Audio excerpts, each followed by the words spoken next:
जानते हैं, कुछ किताबें ऐसी होती हैं जो पढ़ने वाले को अंदर तक हिलाकर रख देती हैं। विक्टर ई फ्रैंकल की मैन्स सर्च फॉर मीनिंग बिल्कुल उन्हीं में से एक है। ये किताब सिर्फ एक कहानी नहीं है, बल्कि ये नाजी कॉन्सेंट्रेशन कैंप्स की भयावह सच्चाई से निकला एक दर्शन है। फ्रैंकल की बातें दुख और हिम्मत के बारे में हमारी सोच को पूरी तरह से बदल देती हैं। उनका मानना था कि इंसान की जिंदगी का असली मकसद खुशी या ताकत पाना है ही नहीं, बल्कि अपनी जिंदगी का अर्थ ढूंढना है। फ्रैंकल ने जो कुछ भी सहा, जो सोचा और जो समझा, उस सब से ना वो हमें एक रास्ता दिखाते हैं, ये समझने का कि मुश्किलों का सामना आखिर कैसे किया जाए। वो इस बात पर जोर देते हैं कि जिंदगी चाहे जितनी भी बेरहम लगे, उसमें हमेशा कोई ना कोई मतलब छिपा होता है। तो चलिए इसी सोच की गहराई में उतरते हैं और देखते हैं कि ये कैसे जिंदगी को देखने का हमारा नजरिया बदल सकती है। अपने इन्हीं अनुभवों से फ्रैंकल ने लोगोथेरेपी को जन्म दिया। अब ये है क्या? ये साइकोथेरेपी का एक ऐसा तरीका है जो कहता है कि इंसान की सबसे बड़ी जरूरत अपनी जिंदगी में एक मतलब खोजना है। देखिए, जहां फ्रॉयड खुशी के पीछे भागने की बात करते थे और एडलर ताकत की, वहीं फ्रैंकल का कहना था कि इन सब से बढ़कर है अर्थ। और यहीं पर उनकी सबसे जरूरी बात आती है, लोग इसलिए नहीं टूटते कि उनके पास आराम या पैसा नहीं है, वो तब टूटते हैं जब उनके पास जीने का कोई मकसद ही नहीं होता। और ये जो सारी बातें हैं ना, ये फ्रैंकल ने किसी किताब में नहीं पढ़ी, बल्कि खुद जी हैं। वो ऑस्ट्रिया के एक जाने माने न्यूरोलॉजिस्ट और साइकेट्रिस्ट थे, जिन्हें वर्ल्ड वॉर 2 के दौरान ऑश्विट्स जैसे भयानक कॉन्सेंट्रेशन कैंप्स में कैद कर लिया गया था। और वहां उनसे सब कुछ छीन लिया गया, उनका परिवार, उनकी पहचान, उनकी सारी की सारी मेहनत। वो बस एक नंबर बनकर रह गए थे, जिसे हर रोज बेहिसाब तकलीफ और जिल्लत सहनी पड़ती थी।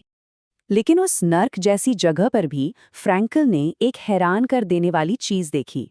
कुछ कैदी जो दूसरों की तरह ही तकलीफें झेल रहे थे, फिर भी हिम्मत नहीं हार रहे थे। उन्होंने गौर किया कि जो लोग बच रहे थे ना, वो शारीरिक रूप से सबसे ताकतवर नहीं थे। नहीं, फर्क था उनकी दिमागी ताकत का, एक ऐसी हिम्मत जो किसी मकसद के होने से पैदा होती थी। फ्रैंकल ने खुद को भी बिल्कुल इसी तरह जिंदा रखा। सबसे मुश्किल पलों में वो अपने मन में एक मतलब ढूंढ लेते थे। कभी वो ये सोचते कि एक दिन वो इन्हीं अनुभवों के बारे में स्टूडेंट्स को लेक्चर देंगे, कभी अपनी पत्नी की यादों को दिल में बसाकर हिम्मत जुटाते, और कभी सिर्फ इस बात में मतलब ढूंढते कि इस तकलीफ को भी पूरी गरिमा के साथ सहा जाए।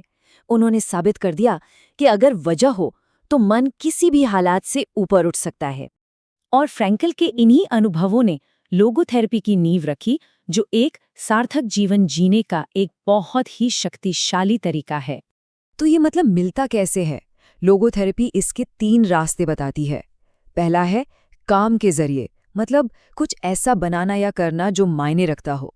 दूसरा है प्यार के जरिए, किसी इंसान से गहराई से जुड़ना या किसी चीज को बहुत शिद्दत से महसूस करना। और तीसरा, और ये शायद सबसे मुश्किल है, पीड़ा के जरिए। फ्रैंकल कहते हैं कि जिस दुख को टाला नहीं जा सकता, उसे सहने के हमारे नजरिए से भी हम जिंदगी को मतलब दे सकते हैं। और यहीं पर उनकी सबसे गहरी बात सामने आती है कि कोई भी दुख बेकार नहीं जाता। मायने ये नहीं रखता कि हमारे साथ क्या हुआ, मायने ये रखता है कि हमने उस पर अपनी प्रतिक्रिया क्या दी।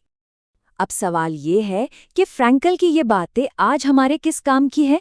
सच तो ये है कि ये बातें आज की दुनिया के लिए पहले से कहीं ज्यादा जरूरी हैं। सोच कर देखिए, आज की दुनिया में जहां सब कुछ सोशल मीडिया, लाइक्स, पैसा और सफलता से तौला जाता है, बहुत से लोग अंदर से एक खालीपन महसूस करते हैं।